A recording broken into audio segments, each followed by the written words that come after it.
Fala pessoal, sejam muito bem-vindos ao Outspoken Market. Meu nome é Leandro Guerra. Hoje chegamos na aula 8 do curso de Excel na prática. E olha que evolução, né, maravilhosa você fez até aqui. O que a gente viu na aula 7? A gente viu a função C. E o que especialmente eu quero trazer para vocês hoje é como a gente pode estimar o valor de π, sim, aquele mesmo valor π, 3.14 e etc, né, o número irracional que nós vemos na escola, tá? Utilizando a mesma função e a sua contraparte chamada de conta C. Além disso, eu vou introduzir também para vocês como você pode fazer o primeiro gráfico no Excel. Porém, essa não é uma aula de gráficos, nós vamos ter uma aula dedicada a isso. Isso daqui é para a gente estressar duas coisas. Um, o uso da função C. Dois, a nossa capacidade de raciocínio lógico. Pessoal, o que existe de mais importante sempre é a nossa capacidade de pensar. É a nossa capacidade de abstrair situações. Então, você viu isso daqui na escola. A diferença é, lá na escola, o professor não sabe te guiar para que as coisas servem. Ele não sabe te mostrar qual que é a utilidade disso. E é isso que falta pra gente, é isso depois que a gente tem que correr atrás, que é o que eu tive que correr atrás, que é o que você está correndo atrás.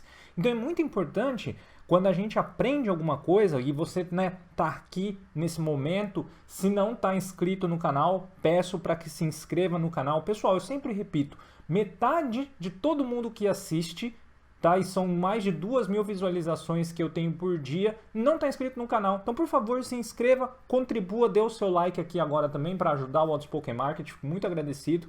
E você que está aqui buscando, tá, esse conteúdo, você sabe que você quer ir além, né? Então, essa nossa capacidade de extrapolar conceitos é muito importante. Essa teoria aqui, para quem é ainda mais curioso, tá? Eu fiz esse vídeo há quase um ano, foi em agosto de 2019, né? Um ano e meio já passados disso, onde eu fiz aqui a introdução à simulação de Monte Carlo. Então eu fiz o cálculo de π, e aqui eu estava utilizando, né, o R, que é uma outra linguagem de programação.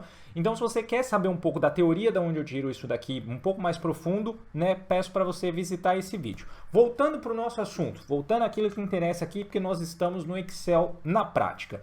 Então eu vou montar com vocês passo a passo essa planilha e aí eu vou, né, como eu disse, mostrar como que a gente vai fazer o raciocínio com a função C, primeiro ponto, e depois como que a gente vai fazer o raciocínio com uma outra função, tá? Que ela conta baseada numa condição. Lembra que nas primeiras aulas a gente viu a função soma. Ela vai somar tudo. Nesse caso aqui, eu vou fazer uma contagem também, não necessariamente uma soma, vou fazer uma contagem sobre uma certa condição. E a história de condições você já viu, porque na aula 7 a gente falou dos operadores lógicos. Então, se você ainda tem alguma dúvida, revisite a aula 7. Vou deixar o link aqui também no primeiro comentário para você seguir. Lembrando que está tudo disponível lá no site do Outspoken Market, outspokenmarket.com, para você baixar as planilhas, tá bom? Então vamos lá, pessoal. Então o que a gente primeiro precisa fazer? Vamos seguir esse raciocínio aqui para a gente mostrar isso, vai ser muito mesmo legal, tá? Então o que a gente precisa? Primeiro, eu tenho aqui a planilha vazia, tá? Então eu vou copiar e colar isso daqui só para nossa facilidade, tá? Então eu tenho aqui, começando na célula B2, eu tenho esse cabeçalho dos valores, então eu vou colocar aqui, ó, célula B2, o cabeçalho dos valores. E aí, qual que é o primeiro raciocínio que a gente vai fazer, tá? Repare que o nosso valor de π, que eu tenho aqui, e cada vez ele muda, justamente pela razão que eu vou explicar agora, tá bom? Ele é derivado, tá, da combinação dessas duas colunas aqui. E ele vai ser tão próximo a 3.14 conforme maior a gente tiver um conjunto de dados aqui. Então eu fiz aqui com 999 posições. Você pode fazer com 1.000, 2.000, tá? Quanto maior for isso, mais preciso vai ser o seu número de π. Então como que eu faço isso? Primeiro, lembra que o Excel ele tem aquela função onde se eu começo escrevendo 1, 2, e aqui eu vou mudando, né? Tô só dando Enter, 3. Fala, nossa, Leandro, mas eu já tô fazendo tudo isso e você tá eu tô apenas na aula 8. Exato, cara. Imagina onde você vai chegar se você me seguir aqui nesse curso. Então, quando você quer criar uma sequência extensa, tá? Como eu fiz aqui, eu criei uma sequência até 999, tá? Não é que eu vou ficar 4, 5, 6 até o 999. O Excel é teu amigo, ele quer otimizar o seu trabalho, então o que você vai fazer? Você começa a sequência, tá? Aí você vai pelo menos selecionar, vamos supor que eu tinha só colocado 1 e 2, tá? Então você vai selecionar os dois primeiros aqui da sua sequência, onde o cursor fica aqui com essa cruz pretinha perto aqui desse quadradinho, quando eu seleciono as duas células, tá? Eu clico e arrasto. Repara que tem um número que fica aqui do lado, ó, 7, 8, 9, 10, que é o Excel autocompletando a situação. E aí eu vou arrastar até ele ser ali 999, só para ficar igual. Ah, por que 999, Leandro? Porque eu quis, você podia pôr o número que você quisesse. Lembrando que quanto maior você pôr esse número, maior vai ser a sua aproximação de π. Então eu coloco aqui 999. Quando eu clico, tcharam, ele, né, arrastou para tudo e eu tenho a sequência até 999. Muito bem, muito bem. O que a gente tem, pessoal? Tá? A gente tem o seguinte. No Excel, tá? Eu tenho uma função, que é uma outra coisa que você vai aprender na aula hoje, que ela chama função aleatório. Então, quando eu escrevo igual aleatório, tá? Eu clico aqui duas vezes, ele aparece o nome da função. Ela não precisa de um argumento, ou seja, eu posso simplesmente fechar parênteses e dou Enter. O que acontece? Cada vez que eu faço alguma coisa no meu Excel, alguma alteração, então, por exemplo, aqui eu estou apagando a célula com o delete, tá? Onde eu clico. Olha só, ela cria, essa função, um número aleatório entre 0 e 1. Tá? É isso que essa função aleatório faz. Ela cria um número aleatório entre 0 e 1. Então, cada vez que eu apertar Enter, quer dizer, alterar alguma célula apertando o Delete, se eu escrevesse alguma coisa aqui, ó, tá vendo? Ele vai mudando o valor, não importa aquilo que eu coloque. Tá? Essa é a função aleatória. O que eu quero? Ela simplesmente, nesse caso, ela faz entre 0 e 1. Certo? Como eu falei. O que eu preciso? Lembra da escola que a gente tem a fórmula da área do círculo, assumindo um círculo de raio 1 e centro 0? Né? Lembrando da teoria. Então, a área do círculo sobre essas condições é x ao quadrado mais y ao quadrado igual a 1. Se o meu centro é 0 e o meu raio do círculo é 1, então significa que eu posso ir de menos 1, tá? Exato, eu posso ir de menos 1 até 1, né? Tava fazendo confusão. Eu posso ir de menos 1 até 1. Certo? Então, eu preciso ter esse x e esse y indo de menos 1 até 1. Então, o que eu vou fazer? Como que eu crio números aleatórios entre menos 1 e 1? Horas, eu venho aqui e crio uma fórmula, tá? Usando a função. Ah, Leandro, o Excel permite que eu customize fórmulas? Sim, tal como você quiser. Então, eu vou fazer, ó. Se eu fizer 1 menos 2 vezes aleatório, tá? E aí eu fecho isso, eu vou ter números aleatórios sempre entre menos 1 e 1. Porque o que eu quero? Ter números aleatórios entre menos 1 e 1, porque eu quero ficar dentro dessa área, né, do círculo aqui, dentro desse limite estabelecido pelo círculo. O que eu vou fazer? Eu vou pegar esse cara, ó, como eu tenho aqui, tá? E vou copiar tanto para a coluna do valor de x, quanto para a coluna do valor do y. Como que eu faço sem ter que digitar tudo isso aqui de novo? Eu simplesmente, de novo, lá no quadradinho, clico e arrasto. Então, ó, automatizei meu serviço. E aí continua, ó. Toda vez que eu altero uma célula, ele vai mudando os números. O que eu quero? Que tudo isso daqui seja, tá bom? Até 999. Da mesma fórmula que eu fiz, e olha que legal, aqui é mais legal ainda. O Excel, eu poderia clicar e arrastar até lá, certo? Como eu expliquei para vocês. Eu não preciso ficar escrevendo de novo. Como eu já existe uma coluna que vai até um ponto delimitado, que foi essa primeira que você fez, se eu simplesmente selecionar e clicar duas vezes, ele preenche tudo para você. Eu não preciso nem arrastar. Olha que bacana, nem arrastar eu preciso. E aí, é a primeira coisa, tá? O que eu tenho aqui? Eu tenho números, né? Tenho 999 números, tá? Entre menos 1 e 1. Se eu fizer um gráfico desses números, não se preocupe se você não entender tudo sobre gráficos, tá? Que eu vou fazer a aula, mas vamos fazer o seguinte, eu vou aqui, ó, seleciono a coluna X e a coluna Y, tá? Então, o que eu estou fazendo? Eu ponho o mouse aqui, clico em cima de C2, aperto o Shift, aperto minha setinha para o lado direito para eu poder ir na coluna D, depois eu aperto tudo para baixo segurando o Ctrl. Selecionei todas aquelas minhas duas colunas sem precisar ficar arrastando. Vou aqui em inserir, vou nos gráficos, só que eu vou nesse gráfico especial que eu tenho os pontinhos aqui, que chama gráfico de dispersão. Tá? Então esse gráfico de dispersão ele vai plotar um gráfico com um eixo X na horizontal e um eixo Y na horizontal, que é, né, o que eu tenho exatamente aqui. Olha que bacana, tá? É exatamente a minha situação aqui. Então o que eu vou fazer? Ele vem meio retangular, eu vou deixar ele aqui bem mais quadradinho. E aí, ó, eu tenho exatamente, ó, olha que legal esse gráfico. Então eu tenho cada pontinho que eu tenho aqui dentro eu tenho 999 pontinhos. E aí eu tenho exatamente, aqui tá meio apagado, não dá para ver, mas se eu colocasse aqui em negrito, tá, e mudasse até a cor, você vê que tem a escala aqui, ó, eu tenho um limite que vai, né, vamos até aumentar, vai aqui, ó, de -1 até 1 no X e também de -1 até 1 no Y, exatamente da forma que eu queria, tá? Então eu plotei meu gráfico corretamente e tenho ali corretamente a representação. E aqui eu vou colocar, ó, eu vou colocar o nosso retângulo, tá? Ou melhor, como que é o nome que eu dei ali na outra planilha? Coloquei só, então, números aleatórios entre -1 e 1. Ótimo, tá certo. Então, vamos colocar o mesmo nome aqui, números aleatórios entre 1 e 1, tá? Muito bem, muito bem. Então, tá feito esse cara aqui. Horas, como que eu faço isso aqui virar um círculo com a função C, que é um dos objetivos da aula, certo? Eu vou fazer exatamente o seguinte, eu vou fazer igual se, abro parênteses, e aí eu vou testar uma condição. Qual que é a condição? Horas, eu tenho, né, tudo, se a soma de x ao quadrado com y ao quadrado mais 1, x ao quadrado mais y ao quadrado igual a 1, define qual que é a área, né, ali o espaço do meu círculo. Na verdade, isso daqui, melhor que a área do círculo, né, vai ser a minha equação, tá, do círculo, mesmo colocando, né, ou equação da circunferência, né, sendo ainda com mais rigor matemático, circunferência, nesse caso.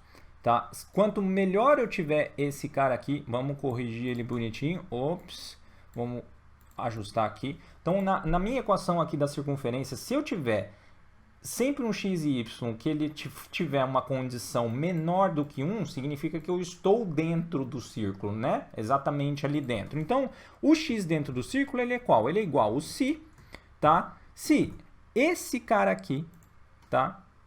Vezes ele mesmo, por isso que eu estou fazendo ao quadrado, mais o y vezes ele mesmo, certo? Por que eu estou fazendo isso daqui? Olha aqui que eu tive aqui, ó. Esse x dentro do círculo, ele é exatamente isso daqui, tá? Então, o que é essa forma que eu estou fazendo? Igual a C, se esse cara vezes ele mesmo, mais esse cara aqui, que é o y, vezes ele mesmo. Então, eu estou fazendo aqui, ó, x quadrado mais y ao quadrado. Se esses caras aqui forem menores, tá, do que 1, então eu vou repetir o meu x. Do contrário, eu recebo 0. O que eu estou fazendo aqui? Eu estou fazendo o seguinte, Excel, se o x ao quadrado mais y ao quadrado menor que 1, né, se eu tiver essa condição aqui, então me retorna o x, porque significa que aquele x ali vai estar dentro da área do círculo. Repito exatamente a mesma coisa, então copio a fórmula para a coluna F, só que ao invés de eu ter aqui a repetição do x, eu vou ter a repetição do y. E aí também faço aquela mesma história, tá? Então olha que legal aqui, e aí aqueles dois cliquezinhos que eu dei. O que eu estou fazendo aqui? Horas, eu estou fazendo exatamente o seguinte, eu estou dizendo, se essa condição de 1 ao quadrado mais o outro ao quadrado for menor do que 1, me torna alguma coisa, senão você me retorna ele, porque eu estou filtrando, estou pegando simplesmente x e y que estão dentro do círculo. Aí agora vem a parte legal demais, tá? Qual que é a parte legal demais? A parte legal demais é que eu vou selecionar isso daqui como eu fiz, da mesma forma, perdão, bati no microfone, vou inserir um outro gráfico, então vou inserir no gráfico ali onde tem os pontinhos para dispersão, e aí olha só que bacana, eu tenho de novo o meu gráfico, só que eu tenho o círculo. Porque eu estou excluindo as pontas. Eu estou simplesmente pegando aquela situação onde eu tenho o y e o x dentro do círculo. Ótimo! Olha que legal! Sensacional! Sensacional! Eu fico até emocionado quando eu vejo esse tipo de coisa. Então, usando aquela sua equação da escola, nossa equação da escola, mais o conhecimento que você teve da função C e um pouquinho, né, de fosfato aqui, da bomba de sódio e potássio, melhor dizendo, que a gente tem aqui dentro, eu chego nisso. Então agora vamos estimar o valor de π. Vamos preencher exatamente essa cara aqui da coluna H, tá? Como que eu vou chegar no valor de π? Eu vou fazer o seguinte, tá? Eu preciso fazer uma coisa. Pela definição, tá? O que que eu vou ter? Faltou eu copiar aqui o valor do π. Ótimo. Por definição, tá? Eu tenho que π, ele vai ser dado aqui, ó, por 4 vezes, tá? Essa área do círculo aqui, dividido pelo valor aqui dessa área do retângulo, tá? Então, qual que vai ser a minha área do círculo? Como eu preenchi todo mundo, tá? De x e de y nesse caso, tá? Então, eu tenho ali 999 pontos. Então, o que que eu vou usar? Ora, eu preciso contar quantos pontos eu tenho lá dentro. Se eu tivesse infinitos pontos lá dentro, eu teria aqui preenchido na sua totalidade. Mas eu tenho os buracos em branco, certo? Porque eu não tenho os pontinhos por tudo. Por isso que o meu valor de π é aproximado. E por isso que quanto mais pontinhos eu tiver, mais perto do valor real de π eu estarei. Então eu faço igual, tá? Aí eu tenho uma função muito legal. Como que eu conto só os que são diferentes de zero? Imagina você ter que fazer isso na mão, não ia dar, certo? Então faço assim, ó, igual, tem uma função que chama conte.c. Olha só, quando eu clico aqui em cima, ele aparece, ó, calcula o número de células não vazias no intervalo que corresponde a uma determinada condição. Então, conta C. Qual que é o meu intervalo? Ora, a quantidade de pontos que eu tenho, tá? Então eu seleciono ali todos os pontos que eu tenho. Qual que é o meu critério? E aí você tem que prestar atenção na sintaxe da função, porque a condição aqui eu tenho que colocar entre aspas, tá? Entre aspas duplas. Então, qual que é o meu critério? Eu tenho que ter eu vou contar se os valores naquele intervalo eles forem diferentes de zero. Então, um valor diferente você viu na aula 7 e o zero você põe, fecha ali. Então, eu tenho, nesse caso, 777, tá? Valores diferentes. O que que eu tenho que fazer agora também? Ora, eu tenho que calcular, tá, o valor aqui da área do retângulo. Qual que é a área do retângulo? É todo mundo. Então, seria, teoricamente, o 999, porque eu não estou fazendo nenhuma exclusão. Então, o que eu preciso fazer? Tá? Eu vou usar uma outra função que ela chama conta número. Ela simplesmente vai me contar quantos números eu tenho ali dentro. Feito. Tá? E aí, quando que eu faço o π, eu repito essa fórmula que eu tenho aqui no canto. Meu rosto está em cima, ó. O π é a área do círculo dividido pela área do retângulo. Então, igual, tá? Vezes 4. Então, eu vou fazer a área do círculo, então, igual, abro parênteses, área do círculo, que é o H3, dividido pela área do retângulo, que é o H5, tá? Vezes 4. 3,02. Não é assim muito aproximado, porém, se eu alterar algum valor aqui da célula, ó, 3,15, 3,17. Cada interação eu tenho uma mudança nos números aleatórios e eu sempre fico ali orbitando ao redor daquele valor, né? Orbitando o valor de 3,14. Repito sempre, quanto mais longo você fizer isso daqui, mais próximo sempre cada interação você terá e mais a quantidade de pontos que você tem aqui é maior, tá? Vou fazer aqui rapidamente para vocês. Vamos dobrar, tá? Esse cara aqui. Vamos fazer ele até 2000, tá? Praticamente, um pouco mais que dobrar. Então aqui eu tenho até a célula 2002, tá? Então quando eu fizer esses caras aqui até a célula 2002, só cliquei, eu estou fazendo exatamente a mesma coisa que eu fiz antes. Então 2002, vou ter aqui 2002. Olha o meu valor de π orbitando muito menos do que antes. Lembra que antes ele podia dar perto de 3, tá? Então, ó, que legal, com 2.000 números. Vamos mudar o gráfico também? Ora, o gráfico aqui eu altero o valor das células na fórmula, tá? Em vez de 1001, que é onde até o gráfico ia, eu vou até 2002. E olha só como eu fico muito mais povoado. Esse gráfico aqui também. O que eu estou fazendo aqui, tá, pessoal? Quando eu clico no gráfico, tá? E eu falei para você não se preocupar com o gráfico, eu vou dar mais clareza depois. Mas você aparece aqui o que forma o gráfico, certo? Aí eu posso alterar aquele limite, que ele ia do F3 até o F2001. Eu vou até aqui, ó, o 2002, que foi onde eu estiquei as minhas células ali, certo? Ó, que legal. Fica muito mais populoso. E eu fico com, então, um valor de π mais aproximado. Então, pessoal, lembrando, se você ainda não curtiu esse vídeo, curte, por favor, ajuda o Outspoken Marketing. O que você aprendeu nessa aula 8? A gente reforçou o conceito da função C com uma aplicação prática, na qual hoje você é capaz de entender como associar aquilo que a gente, por exemplo, viu na escola como um exemplo prático e como você consegue transformar isso, tá, em alguma coisa prática. E a gente calculou o valor de π utilizando a função conte-C, que ela vai contar, fazer uma contagem de coisas baseada em uma condição, e a condição foi os números diferentes de zero, poderia ser qualquer outra coisa, tá? E conto também números. A função conta números, que é conte.num, ela conta a quantidade de números que eu tenho no intervalo específico. E o intervalo foi aquele que a gente tem dos nossos, né, casos aqui. Beleza, pessoal? Então eu espero que vocês tenham curtido muito essa aula.